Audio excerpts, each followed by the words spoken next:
Hello. Welcome back to the Sunday Serving channel. I know many of you check this out every Sunday to get a little dose of the gospel for hope, for inspiration, and hopefully you continue to do that. I'm happy to put these videos out every week. But I also get a lot of questions about life that people ask, either in person or send a text or an email or drop a comment below the videos. Questions that relate to living our lives according to the gospel of Jesus. So I thought maybe we could add a little twist or a little change in this format here and take one of those questions and try to find answers from the gospel. So first one, someone asked this, which is I think a wonderful question, a great question. Let me find it here. So someone wrote in and asked, what does it mean to lay your life down for your brothers? What does it mean to be ready to lay your life down for your brothers? Because we know that's what Jesus did. And that's a great question. Are we, I guess it raises the question, am I ready, if I want to be a follower of Christ, am I ready to sacrifice my life for someone else?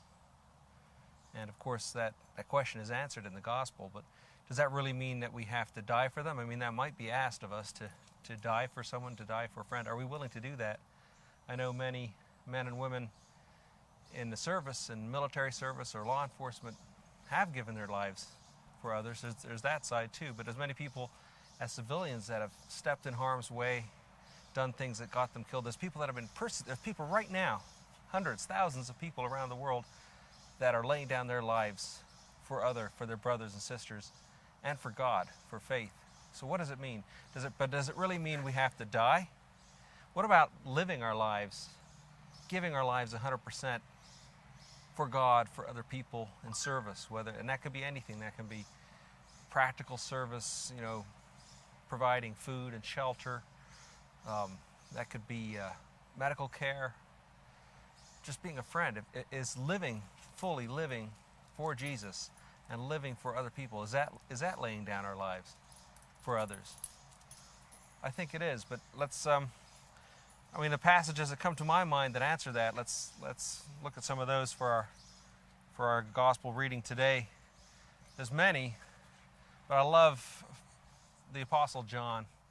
He talked a lot about love, a lot about living our life for Jesus. So from the Gospel of John, chapter 15, I think this passage is central to this question. Starting at verse 12, Jesus said this, "My command is this, love each other as I have loved you."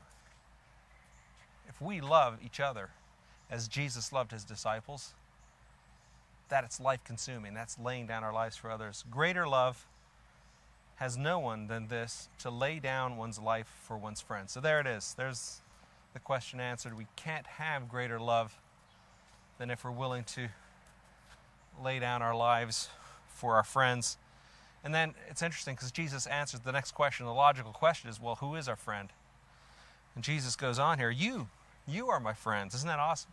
You are Jesus' friends, he says. You are my friends if you do what I command.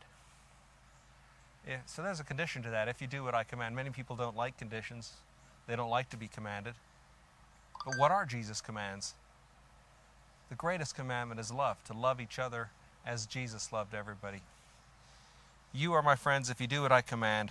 And then he goes on, I no longer call you servants, because a servant does not know his master's business. Instead, I've called you friends. For everything that I learned from my Father, I have made known to you. Isn't that amazing? Jesus told his disciples, and we have it in the Gospels, everything that God commanded Jesus to say or do. You did not choose me, he goes on, but I chose you and appointed you so that you might go and bear fruit that will last. And so that whatever you ask in my name, the Father will give you. This is my command, love one another. So I think that's at the heart of this question. How do you lay down your life for others? Love. Simple. Love, encourage, uplift, do things for others. Again, one more passage I want to throw in there. That's a letter of John, the first letter of John, chapter 3. Again, the same message. It's so simple. For this is the message that you have heard from the beginning, that we should love one another. We should not be like Cain, who was of the evil one and murdered his brother. That's interesting, the story of Cain and Abel. Cain and Abel, but Abel was the one that had a sacrifice that was worthy, that God accepted, and Cain didn't. And Cain was jealous.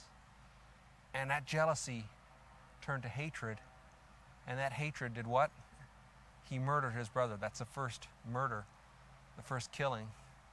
And that story, I think, comes at the heart of what separates us, what causes wars, what causes division. And we should not be like that, but we should love. And John goes on to say, by this we know love, that he laid down his life for us. We ought to lay down our lives for the brothers. So there it is. Jesus laid down his life for us in dying. So yes, it might mean dying, but also in living. And we ought to lay down our lives for the brothers. Little children, John ends here, calls us little children. Let us not love in word or talk, but in deed and truth. I love that. Let's go about our work this week and try to love in deed and in truth, not in word and talk. I knew a wise old man once who said that in the end a lot was said and done, but a lot more was said than was done. I think that's a wise word. We need to concentrate on doing. So laying down your life for your brother is doing. It's living. We don't have to worry about the dying part. If that's asked of us, then let's be ready. But let's live our lives for others, and we're living it for God if we ask for the love of Jesus to control our lives. So God bless you all. Have a wonderful week. Remy, come. Let's see what other dogs you can do some acts of love for. Maybe Ajax? Come on. There you go.